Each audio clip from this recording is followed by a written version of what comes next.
like to try and make sculpture that's alive. I don't really do statues, I do sculpture.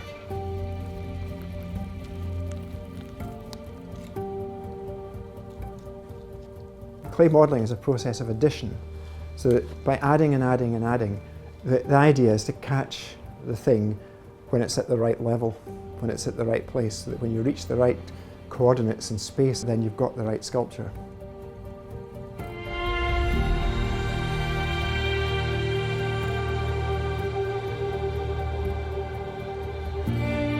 As a society, we have been in the habit of putting up plaques in merry places. And someone just in 2007 suggested we erect a statue. You know, we're finding out about Mary Queen of Scots, for goodness sake. I mean, what a lifestyle she had and what a lifetime she had. David Annand, the sculptor, he started in May 2014. He worked on a design by Anne Davison, a sculptress in Aberdeenshire who had designed the original maquette, but very sadly she passed away before she could scale it up. We were so lucky to get David Annand to agree to use someone else's design.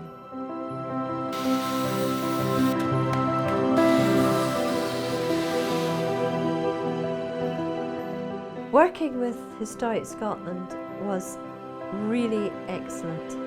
David Mitchell was so good, and I think he too was pleased at the idea. So he was excited, we were excited.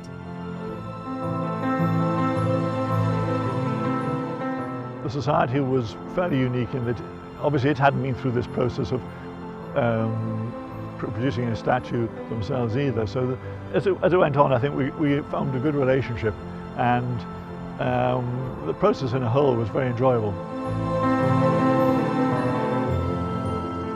Historic Scotland has also played a major part in facilitating the progress of the statue. Without their help, this statue would never have been erected today.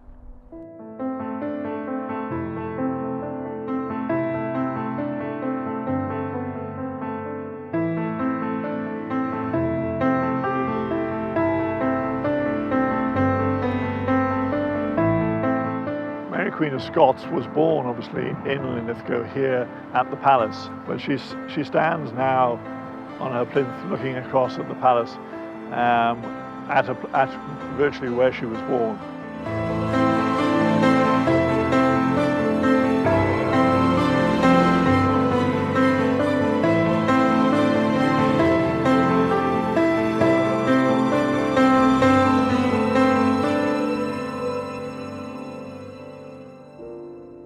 The stone plinth was beautifully built and engraved by Historic Scotland's own young apprentices. I think nowadays in Scotland we realise that the value of these traditional skills, because if we don't keep them going, they will be lost.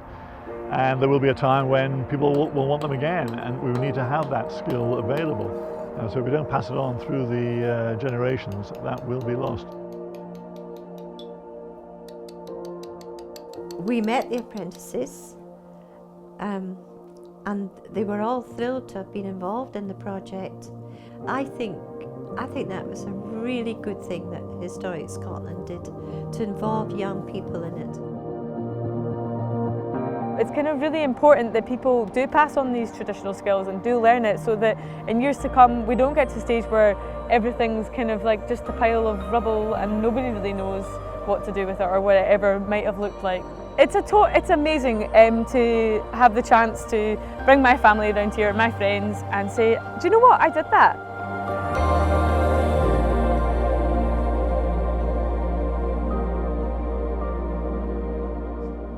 Have you managed to bring out her sparkle?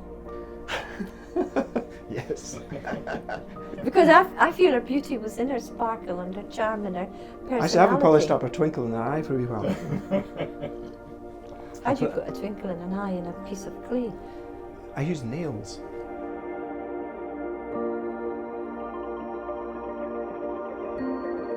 So I've got a system where I have articulate armatures that can be adjusted to any size. They're telescopic, so the arms can get longer and the hands can be rearranged into different shapes, and it can move around like a skeleton. And then I love the business of working with powder hall bronze. You're dealing with people who are really highly skilled. It's quite a rare thing nowadays. But going to powder hall bronze is like stepping back in time and seeing all these old techniques which they've refined now and adapted to modern materials. But they're really nice guys as well. They can't do enough to help. And they take great pride in what they're doing.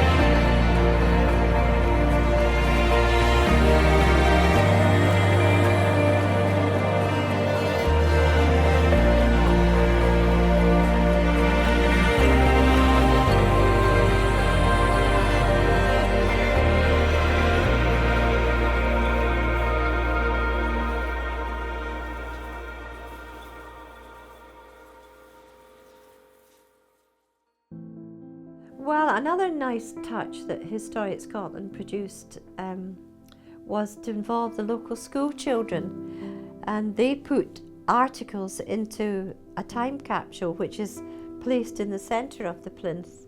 They will bring their grandchildren back and say, I put something in the middle there.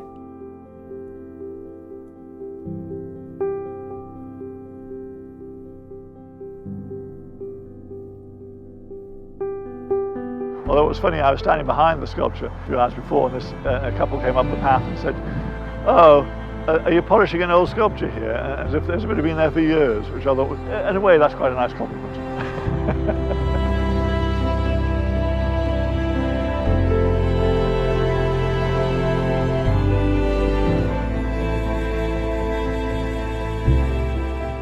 My husband and I went back to see the statue a week after it was unveiled.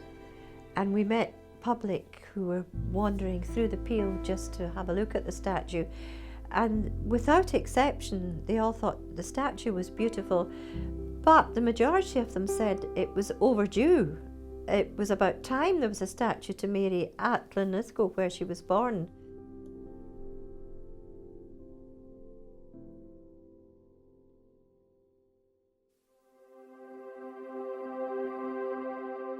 One of the great things about the making sculpture is, especially commissioned work, is meeting people like Margaret. That's the thing about everyone that I've worked with. They all know the story outside in and are obsessed with it, and they've got to do something about it. I admire her resilience in terms of going through that 18 months that I worked with her, and before that with the Society, to bring this project to a realisation.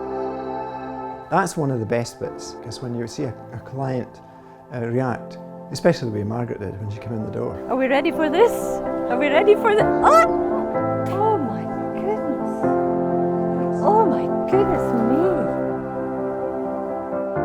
I'd never been to Linlithgow Palace before, and what a wonderful three-dimensional, huge edifice that is. I mean, it really is fantastic. And to have the privilege of getting your work placed somewhere like that, I think it's just great.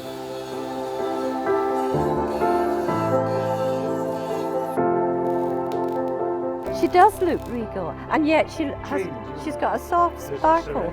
Yes, yes.